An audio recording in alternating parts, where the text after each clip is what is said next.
Fala pessoal! Estão vendo essa tabela aqui? Está mostrando como está acirrada a disputa contra o rebaixamento. Temos dois gaúchos envolvidos, o Grêmio, que é o 12º com 35, e o Juventude, que é o 14º com 34. E nessa semana eles vão ficar bem atentos porque tem dois jogos a menos que interessam e muito, principalmente o de hoje, que é Fluminense e Atlético Paranaense.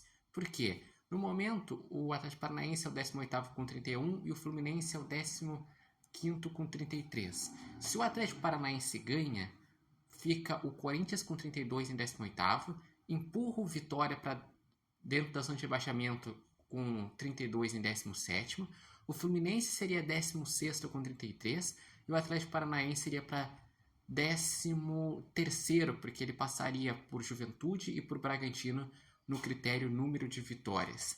Agora, se der um empate, que é o melhor resultado para os times que estão brigando contra o rebaixamento, o Atlético Paranaense iria parar em 32 pontos, o Vitória entraria com 32 pontos e o Corinthians sairia da zona de rebaixamento com 33 pontos. Isso seria interessante porque iria manter a distância para a zona de rebaixamento e tanto o Juventude como o Grêmio não seriam ultrapassados por algum desses adversários. Mas outro resultado que não é ruim é se o Fluminense ganhar. Se o Fluminense ganhar, o Fluminense chega a 36 pontos. Tudo bem que o Fluminense iria ultrapassar o Grêmio e o Juventude. O Grêmio iria para 13º e o Juventude para 15º. Mas a distância para o 18º, para o Grêmio ia seguir em 4 pontos e para o Juventude ia seguir em 3 pontos. Então ia ser bem interessante porque daí o Atlético Paranaense ia seguir se afundando e estaria mais uma briga ali pelo 17º lugar. E o outro jogo que tem nessa semana influencia da seguinte forma. Atualmente o Cuiabá está bem distante de sair da zona de rebaixamento, está a 5 pontos. Agora, se o Cuiabá ganha do Vasco, ele chega a 30 pontos e ele volta à briga. O Vasco ele pode ser considerado que ainda está nessa disputa contra o rebaixamento, porque ele só está a 5 pontos do rebaixamento. Mas se ele vence do Cuiabá, ele chega a 40, abre 8 pontos, daí ganha uma maior tranquilidade.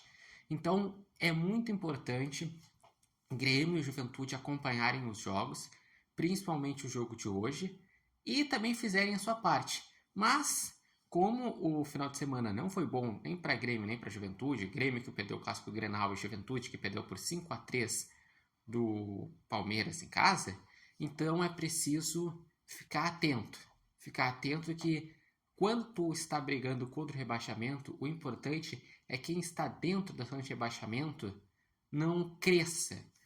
Só quem está fora, que daí com isso baixa a régua na disputa contra o rebaixamento. Por isso que eu digo que uma derrota do Atlético Paranaense seria interessante, porque daí um time que está dentro iria seguir com a régua baixa.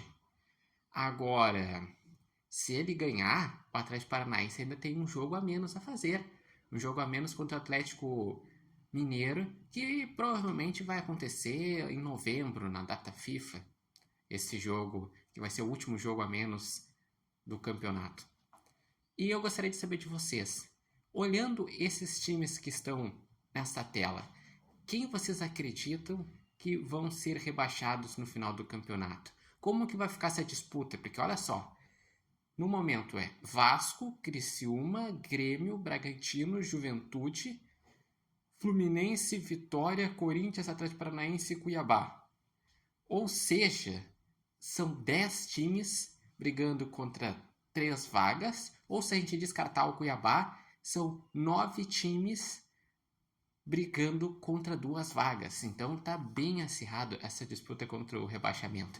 E a gente está chegando na reta final do campeonato. Faltam apenas 8 rodadas para finalizar o Brasileirão. Eu, na minha percepção, Atlético Goianiense já foi, Cuiabá só terá um respiro se vencer do Vasco, senão também já foi. O Atlético Paranaense, os jogos a menos podem interferir, mas se continuar nesse viés de baixa, para mim a tendência é cair. E daí seria vários times brigando contra o rebaixamento e tendo times grandes, tendo Corinthians, tendo Fluminense, tendo Grêmio, tendo Vasco. Realmente promete emoções na reta final essa briga contra o rebaixamento. Mas então, me digam como que vocês acham que vai terminar essa disputa? O que vai influenciar esses jogos a menos? Vocês têm alguma torcida? O que é melhor no jogo entre Fluminense e Atlético Paranaense? O que é melhor no jogo entre Vasco e Cuiabá? Vocês acreditam que cai algum grande? Não cai nenhum grande? Como que vai ser essa reta final do campeonato? Deixem aqui seus comentários. Lembrando que esse vídeo tem oferecimento de nova marca e também Barbearia Independência. E vocês podem acompanhar o Repórter Matheus Wolff no Instagram, no TikTok e no canal do YouTube Repórter Matheus Wolff.